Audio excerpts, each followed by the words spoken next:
কক্সবাজারের দুবাই স্টাইলে খুব সুন্দর একটা রিসোর্ট গ্রিন নেচার রিসোর্টে আমাদের থাকার এক্সপিরিয়েন্স কেমন ছিল, ওদের সার্ভিস কোয়ালিটি কেমন, সেই সব কিছু নিয়েই থাকছে ডিটেলস একটা ভ্লগ। আসসালামু আলাইকুম এভরিওয়ান, হোপফুলি যে যেখান থেকে ভিডিওটা দেখছেন সবাই অনেক ভালো আছেন, সুস্থ আছেন। গ্রিন নেচারে আমাদের চেক ইন টাইম ছিল 2টার দিকে, তো আমরা ভাবলাম দুপুরে লাঞ্চটা কমপ্লিট করে ফেলি। তো দুপুরে খাওয়া দাওয়া করে আমরা চলে গিয়েছিলাম পালংকিতে ওদের এই ফেমাস রাবড়ি জিলাপিটা খেতে। এটা আসলে অনেক দিন ধরে ভেবে রেখেছিলাম এটা ট্রাই করব। এটা খেতে কিন্তু আসলেই অনেক অনেক মজা, বাট আমরা আসলে অনেকগুলো অর্ডার করে ফেলেছিলাম, লাস্টের খেতেই পাচ্ছিলাম না। খাওয়া দাওয়া শেষ করে আমরা চলে আসলাম রিসোর্টে। আর ওদের রিসোর্টে ঢুকতেই কিন্তু মনটা একদম ভালো হয়ে যায়, কেন জানি একদম খুবই রিফ্রেশ লাগে। আর ফার্স্টে আমরা এসে লবিতে কিছুক্ষণ ওয়েট করলাম। ওদের লবিটা কিন্তু অনেক অনেক বেশি সুন্দর, আমার কাছে তো অনেক বেশি ভালো লেগেছে। তো কিছুক্ষণ ওয়েট করার পর ওরা আমাদেরকে ওয়েলকাম ড্রিঙ্কসটা দিয়ে দিল। আর এই ওয়েলকাম ড্রিঙ্কসটাও কিন্তু অনেক বেশি রিফ্রেশিং ছিল। এটা ছিল একটা পাপায়া জুস, যেহেতু আমরা বাইরে গরম থেকে এসেছি, তো ঠান্ডা ঠান্ডা জুসটা খেতে কিন্তু ভীষণ ভালো লাগছিল। তো জুসটা এনজয় করার পর দেন আমরা চলে গেলাম আমাদের রুমে। আর এখন আমি তোমাদেরকে আমার রুম ট্যুরটা শেয়ার করব। আমরা না রিসোর্টটা আগে থেকে বুকিং করি নাই, আমরা যেদিন রিসোর্টে গিয়েছি সেদিন সকালবেলায় যেয়েই কিন্তু আমরা রিসোর্টটা বুক করেছি। আর ওদের সব সুন্দর রুমগুলো কিন্তু সেদিন একটাও অ্যাভেলেবেল ছিল না, তারপরও আমরা লাস্টের দিকে এই রুমটা পেয়েছি।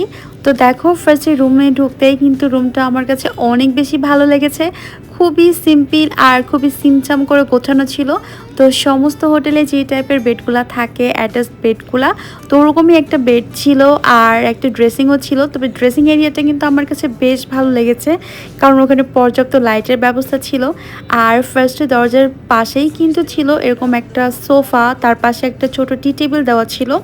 আর এখানে একটা কভার দেওয়া ছিল, সেই সাথে ছিল চা কফি বানানোর জন্য সমস্ত অ্যারেঞ্জমেন্ট, সাথে 2টা পানির বোতল ছিল। আর ছিল কিন্তু একটা ছোট্ট ফ্রিজ, তবে ফ্রিজে কিন্তু কোনো ড্রিঙ্কস বা কোনো কিছু দেওয়া ছিল না। পাশেই ছিল একটা টিভি। এই তো খুবই সিমচাম ছিল রুমটা, বাট অনেক বেশি সুন্দর ছিল। তবে রুমে কিন্তু কোনো ফ্যান ছিল না, পুরোটাই এসি ছিল, এটা আমার কাছে একটু প্রবলেম মনে হয়েছিল। আর এটা হচ্ছে ওয়াশরুমটা আসলে দেখানোর কিছু নাই, তারপরেও দেখাচ্ছি ওয়াশরুমটাও অনেক বেশি ক্লিন ছিল, এটা আমার কাছে অনেক বেশি ভালো লেগেছে। শাওয়ারের স্পেসটা কিন্তু বেশ সুন্দর করে ডিভাইড করা ছিল, এটা অনেক বেশি সুন্দর ছিল। আর কমপ্লিমেন্টারি হিসেবে যা কিছু লাগে সেই সব কিছুই দেওয়া ছিল। তবে ওদের প্যাকেজিংটা আমার কাছে অনেক বেশি ভালো লেগেছে, যেমন shower gel, shampoo, body wash সব কিছুই কিন্তু সুন্দর করে প্যাকেজিং করা ছিল, এটা অনেক বেশি ভালো ছিল। আর এখানে কিন্তু হেয়ার ড্রায়ারটাও ছিল। আমি এবার হেয়ার ড্রায়ারটা ক্যারি করিনি, তার জন্য আসলে আমার আগের হোটেলে অনেক বেশি প্রবলেম পড়তে হয়েছে, বাট এখানে দেখে একটু খুশি হয়ে গিয়েছিলাম। আর এই তো আমরা টুকটাক কিছু ভিডিও করে নিচ্ছিলাম। আর এখন দেখাচ্ছি আমাদের রুম থেকে ভিউটা। আমাদের রুম থেকে আসলে হোটেলের মধ্যকার ভিউটাও দেখা যাচ্ছিল, সি ভিউ ছিল না এটা, যেহেতু আমরা আগে থেকে রুম বুক করি নাই, তার জন্য আসলে কোনো সি ভিউ রুম সেদিন অ্যাভেলেবেল ছিল না। বাট আলহামদুলিল্লাহ এখান থেকেও ভিউটাও কিন্তু অনেক বেশি সুন্দর লাগছিল, কারণ হোটেলের মধ্যকার ভিউটাও আসলে এত বেশি সুন্দর, এটা দেখতেও কিন্তু অনেক বেশি সুন্দর লাগছিল। আর এই হাতের ডান সাইডেই ছিল সুইমিং পুলটা, আর সামনের ভিউটাও কিন্তু অনেক বেশি সুন্দর ছিল। তো এখানে এসে কিন্তু আমাদের অনেক অনেক বেশি ভালো লাগছিল, কারণ আমি আর আমার হাজব্যান্ডই শুধু এসেছিলাম। তো এই দিন আমাদের ফিল হচ্ছিল যে না, আমরা হানিমুনে এসেছি। তো আমাদের যেহেতু অ্যানিভার্সারি ট্রিপ ছিল এটা, তাই সেদিন আমরা অ্যানিভার্সারির জন্য একটু রেডি হয়েছিলাম সুন্দর করে কিছু ছবি তোলার জন্য। বাট বাইরে এসে এত বেশি গরম ছিল সেদিন, আর যেহেতু ব্ল্যাক ড্রেস পরেছিলাম তার জন্য আসলে খুবই খুবই গরম লাগছিল। সরি, আমি তো আসলে ড্রেস পরিনি, আমি একটা ব্ল্যাক কালারের শাড়ি পরেছিলাম, বাট অনেক বেশি গরম ছিল বাইরে, তাই আসলে খুব বেশি সময় থাকতে পারিনি, আর তেমন কোনো সুন্দর ছবি ভিডিও করতে পারিনি। তারপর আমরা তাড়াহুড়ো করে আগে রুমে চলে গিয়েছি। আমার খুব ইচ্ছা ছিল এবার আমি কক্সবাজার যে একটা ক্যান্ডেল লাইট ডিনার করব, তাই আমি মুননেস্ট রিসোর্টটায় বুক করেছিলাম ক্যান্ডেল লাইট ডিনার করার জন্য।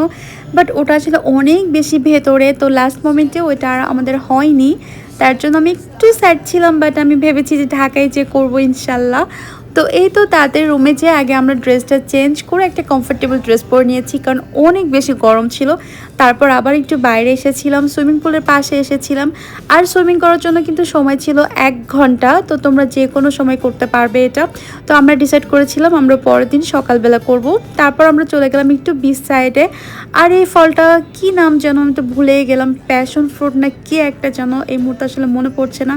তারপর রাতে খাওয়া দাওয়া করে আবার আমরা রিসোর্টে ব্যাক করলাম। ওদের এই এন্ট্রি ফিটা কিন্তু আমার কাছে অনেক অনেক ভালো লাগছিল। এখানে আমি অনেকক্ষণ সময় দাঁড়িয়েছিলাম।